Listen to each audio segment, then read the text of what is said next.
Hello friends, ओम श्री गणेशाय नमः। जय माँ लक्ष्मी। आप सभी का स्वागत है आपके अपने यूट्यूब चैनल पर।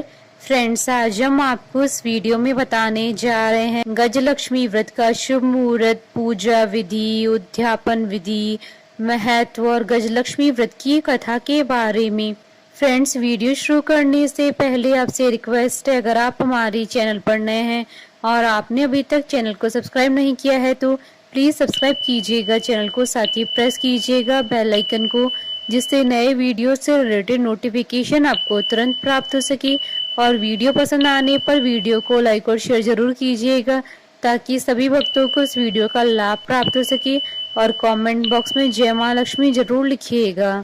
गजलक्ष्मी व्रत करने से देवी महालक्ष्मी की विशेष कृपा प्राप्त होती है। इस दिन माता महालक्ष्मी जी की विधिवत पूजा करने और व्रत रखने से सभी प्रकार की सुख और सुविधाओं की प्राप्ति होती है। साथ ही माँ लक्ष्मी की कृपा आप पर हमेशा बनी रहती है।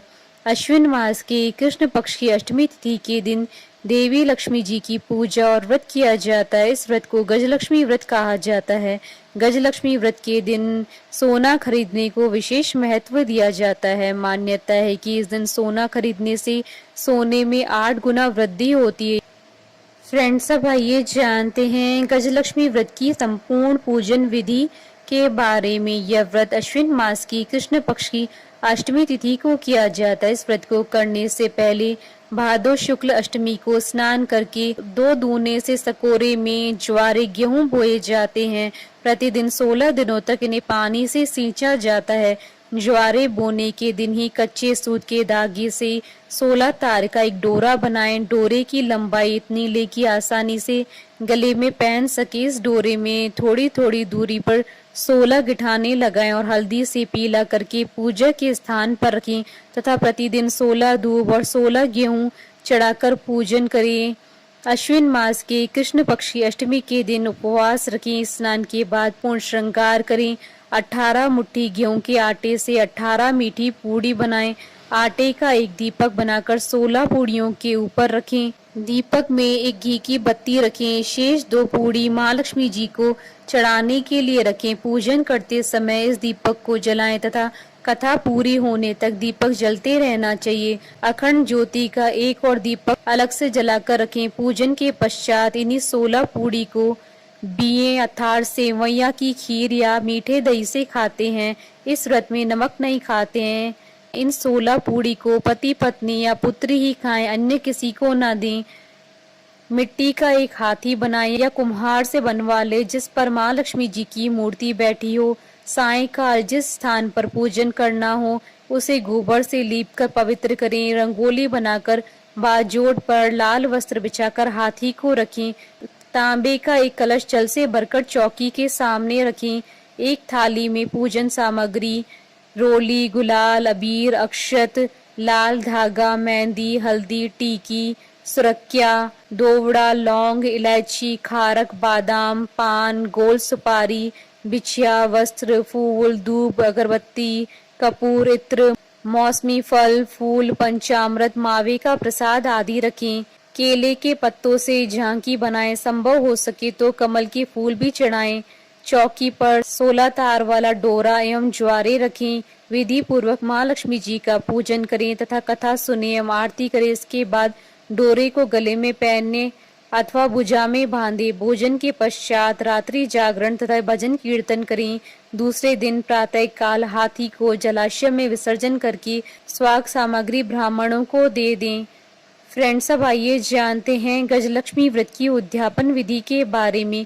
सामान्यतः यह व्रत 16 वर्षों तक किया जाता है। इसके उपरांत ही व्रत का उद्यापन किया जाता है, किंतु श्री माँ लक्ष्मी जी की असीम कृपा से मनोकामना शीघ्र पूरी हो जाए तो कम समय में भी उद्यापन किया जा सकता है। लेकिन व्रत को 16 वर्षों तक पूरे करना चाहिए। यदि परिस्थिति वर्ष 16 वर्ष के बाद उद्यापन नहीं कर सके तो व्रत को आगे भी किया जा सकता है जब तक कि उद्यापन न हो। किसी श्रेष्ठ विद्वान पंडित के द्वारा हवन करवाएं। पूजन पूर्वोक्त विधि के अनुसार करें। कथा सुने, आरती करें तथा 16 जोड़ों को भोजन करवाएं। पूजन के समय मिट्टी से बनाई गई मूर्ति को बिठाएं तथा ज्वारे के सामने 17 नारियल और स्वाग पूड़े की 17 टोकरी रखें, जिसमें स्वाग की समस्त वस्तुएं एवं ब्लाउज पीस एवं रुपए रखें। इनमें से एक टोकरी श्री महालक्ष्मी जी को चढ़ाएं। इसके साथ साड़ी, ब्लाउज, पेटीकोट एवं भगवान के नाम की धोती कुर्ता भी रखें। इनका संकल्प लें। 16 जोड़ों को भोजन कराने के पश्चात पुरुषों को पूजन में रखे गए नारियल के साथ 1 रुपया रखकर तिलक करके दें। स्त्रियों को स्वाग पूड़ा दक्षिणा के रूप में दे। पंडित जी को धोती कुर्ता एवं दक्षिणा दें। सबको भोजन कराने के बाद स्वयं मीठी पूड़ी, खीर या दही से खाएं। इस दिन भी नमक नहीं खाएं। रात्रि जागरण, भजन कीर्तन करें। अखंड ज्योति जलती रहनी चाहिए। प्रातः काल हाथी एवं फूल पत्ते आदि को जलाशय में विसर्जन करें। इसके बाद शेष बचा हुआ स्वाग पूड़ा लक्ष्मी जी को चढ़ाए गए वस्त्र एवं नारियल, धोती कुर्ता अपने सास ससुर अथवा ननंद नंदोई अथवा जेठ जेठानी अथवा किसी बड़े को देकर उनसे आशीर्वाद प्राप्त करें। फ्रेंड्स, अब आइए जानते हैं गजलक्ष्मी व्रत के शुभ मुहूर्त के बारे में। हिंदू पंचांग के अनुसार साल 2023 में गजलक्ष्मी व्रत 6 अक्टूबर 2023 शुक्रवार के दिन है। अश्विन कृष्ण अष्टमी तिथि प्रारंभ होगी 6 अक्टूबर 2023 को सुबह 6:34 पर और अश्विन कृष्ण अष्टमी तिथि का समापन होगा 7 अक्टूबर 2023 को सुबह 8:08 पर और चंद्रोदय का समय रहेगा 6 अक्टूबर 2023 को रात्रि 11:33 पर और इस दिन सर्वार्थ सिद्धि योग भी बन रहा है। सर्वार्थ सिद्धि योग प्रारंभ होगा 6 अक्टूबर 2023 को रात्रि 9:32 से अगले दिन 7 अक्टूबर 2023 को सुबह 6:22 तक और अभिजीत मुहूर्त रहेगा 6 अक्टूबर 2023 को सुबह 11:51 से दोपहर 12:38 तक। फ्रेंड्स, अब आइए प्रारंभ करें गजलक्ष्मी व्रत की पौराणिक व्रत कथा। धर्म ग्रंथों में गजलक्ष्मी व्रत की 2 कथाएं प्रचलित हैं। पहली कथा, एक समय महर्षि वेद व्यास जी हस्तिनापुर पधारे। उनका आगमन सुन महाराज धृतराष्ट्र उनको आदर सहित राजमहल में ले गए। स्वर्ण सिंहासन पर विराजमान कराकर उनका पूजन किया। श्री व्यास जी से माता कुंती तथा गांधारी ने हाथ जोड़कर प्रश्न किया, हे महामुनि, आप त्रिकालदर्शी हैं, अतः आपसे हमारी प्रार्थना है कि आप हमको कोई ऐसा सरल व्रत तथा पूजन बताएं जिससे हमारा राज्य, लक्ष्मी, सुख, संपत्ति, पुत्र पौत्रादि एवं परिवार सुखी रहे। इतना सुन श्री वेद व्यास जी कहने लगे, हम एक ऐसे व्रत का पूजन एवं वर्णन करते हैं जिससे सदा लक्ष्मी जी का निवास होकर सुख समृद्धि की वृद्धि होती है। यह श्री माँ लक्ष्मी जी का व्रत है। इसे गजलक्ष्मी व्रत भी कहा जाता है, जिसे प्रतिवर्ष अश्विन कृष्ण अष्टमी को विधिवत किया जाता है। हे महामुनि, इस व्रत की विधि हमें विस्तार पूर्वक बताने की कृपा करें। तब व्यास जी बोले, हे देवी, यह व्रत भाद्रपद शुक्ल अष्टमी से प्रारंभ किया जाता है। इस दिन स्नान करके 16 सूत के धागों का डोरा बनाएं, उसमें 16 गांठ लगाएं, हल्दी से पीला करें। प्रतिदिन 16 दूब व 16 गेहूं डोरे को चढ़ाएं। अश्विन मास के कृष्ण पक्ष की अष्टमी के दिन उपवास रखकर मिट्टी के हाथी पर श्री महालक्ष्मी जी की प्रतिमा स्थापित कर विधि पूर्वक पूजन करें। इस प्रकार श्रद्धा भक्ति सहित माँ लक्ष्मी जी का व्रत पूजन करने से आप लोगों की राज्य लक्ष्मी में सदा अभिवृद्धि होती रहेगी। इस प्रकार व्रत का विधान बताकर श्री वेद व्यास जी अपने आश्रम को प्रस्थान कर गए।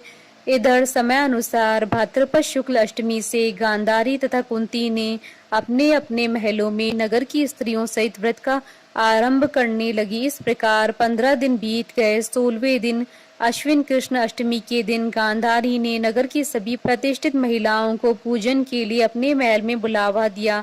माता कुंती की यहाँ कोई भी महिला पूजन के लिए नहीं आई। साथ ही माता कुंती को भी गांधारी ने नहीं बुलाया। ऐसा करने से माता कुंती ने अपना बड़ा अपमान समझा। उन्होंने पूजन की कोई तैयारी नहीं की एवं उदास होकर बैठ गई।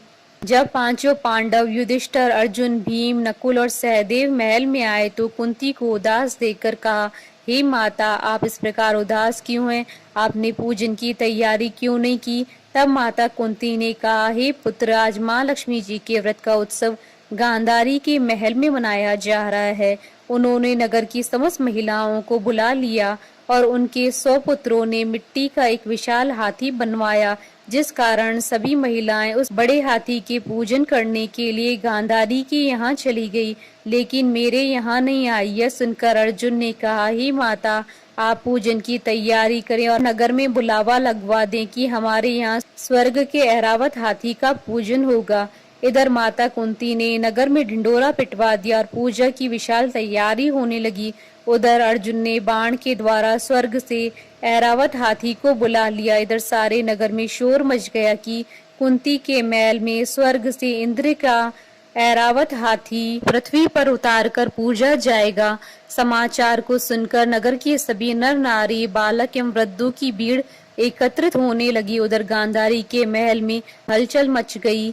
वहां एकत्र हुई सभी महिलाएं अपनी अपनी थालियां लेकर कुंती के महल की ओर जाने लगी। देखते ही देखते कुंती का सारा महल ठसाठस भर गया। माता कुंती ने ऐरावत को खड़ा करने हेतु अनेक रंगों के चौक पुरवाकर नवीन रेशमी वस्त्र बिछवा दिए।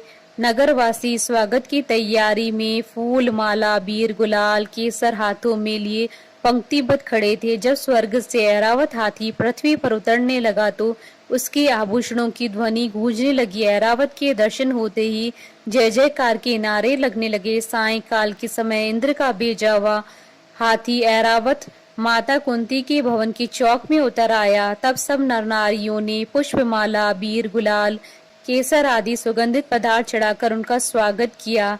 राज्य पुरोहित द्वारा ऐरावत पर माँ लक्ष्मी जी की मूर्ति स्थापित करके वेद मंत्रोच्चारण द्वारा पूजन किया गया। नगर वासियों ने भी माँ लक्ष्मी जी का पूजन किया। फिर अनेक प्रकार के पकवान लेकर ऐरावत को खिलाया और यमुना का जल उसे पिलाया। राज्य पुरोहित द्वारा स्वस्ति वाचन करके महिलाओं द्वारा माँ लक्ष्मी जी का पूजन कराया गया। 16 गांठों वाला डोरा लक्ष्मी जी को चढ़ाकर अपने अपने हाथों में बांध लिया। ब्राह्मणों को भोजन कराया गया। दक्षिणा के रूप में स्वर्ण आभूषण, वस्त्र आदि दिए गए। तत्पश्चात महिलाओं ने मिलकर मधुर संगीत लहरियों के साथ भजन कीर्तन कर संपूर्ण रात्रि माँ लक्ष्मी का व्रत जागरण किया। दूसरे दिन प्रातः राज्य पुरोहित द्वारा वेद मंत्रोच्चार के साथ जलाशय में माँ लक्ष्मी जी की मूर्ति का विसर्जन किया गया। फिर ऐरावत को विदा कर इंद्रलोक को भेज दिया गया। इस प्रकार जो स्त्रियां श्री माँ लक्ष्मी जी का विधि पूर्वक व्रत एवं पूजन करती हैं, उनके घर धन धान्य से पूर्ण रहते हैं तथा उनके घर माँ लक्ष्मी जी सदा निवास करती है। इस हेतु माँ लक्ष्मी जी की स्तुति अवश्य बोले। स्तुति इस प्रकार है, महालक्ष्मी नमस्तुभ्यं नमस्तुभ्यं सुरेश्वरी हरिप्रिये नमस्तुभ्यं नमस्तुभ्यं दयानिधि। दूसरी कथा। प्राचीन काल में एक नगर में एक बहुत ही गरीब ब्राह्मण रहा करता था। वह ब्राह्मण पूरी श्रद्धा से भगवान विष्णु जी की पूजा किया करता था। उसकी पूजा और भक्ति से प्रसन्न होकर उसे भगवान श्री हरि विष्णु जी ने दर्शन दिया और ब्राह्मण से अपनी मनोकामना मांगने के लिए कहा, जिसके बाद ब्राह्मण ने लक्ष्मी जी का निवास अपने घर होने की इच्छा जाहिर की। यह सुनकर भगवान विष्णु जी ने माता लक्ष्मी जी की प्राप्ति का मार्ग ब्राह्मण को बता दिया। उन्होंने बताया कि मंदिर के सामने एक स्त्री आती है जो यहाँ आकर उपलेप थापती है। तुम उसे अपने घर आने का आमंत्रण देना। वही स्त्री देवी महालक्ष्मी है। किसी भी शुभ मुहूर्त में लक्ष्मी जी के आने के बाद तुम्हारा घर धन और धान्य से भर जाएगा। यह कहकर भगवान विष्णु चले गए। अगले दिन वह ब्राह्मण ब्रह्म मुहूर्त में ही जाकर मंदिर के सामने बैठ गया। जिस समय लक्ष्मी जी उपले थापने के लिए आगे आई तो ब्राह्मण ने उनसे अपने घर आने का निवेदन किया। ब्राह्मण की बात सुनकर लक्ष्मी जी समझ गई कि यह सब भगवान विष्णु जी के कहने पर हुआ है। लक्ष्मी जी ने ब्राह्मण से कहा कि तुम महालक्ष्मी व्रत करो और 16 दिनों तक व्रत करने और 16वें दिन रात्रि को चंद्रमा को अर्घ्य देने से तुम्हारा मनोरथ सिद्ध होगा। ब्राह्मण ने देवी के कहे अनुसार व्रत और पूजन किया और देवी को उत्तर दिशा की ओर मुख करके पुकारा। लक्ष्मी जी ने अपना वचन पूरा किया। उसी दिन से इस व्रत को पूरे विधि विधान के साथ किया जाने लगा। बोलिए माता महालक्ष्मी जी की जय। हमारे साथ इस वीडियो में अंत तक बने रहने के लिए आपका धन्यवाद। ओम श्री गणेशाय नमः। जय मां लक्ष्मी।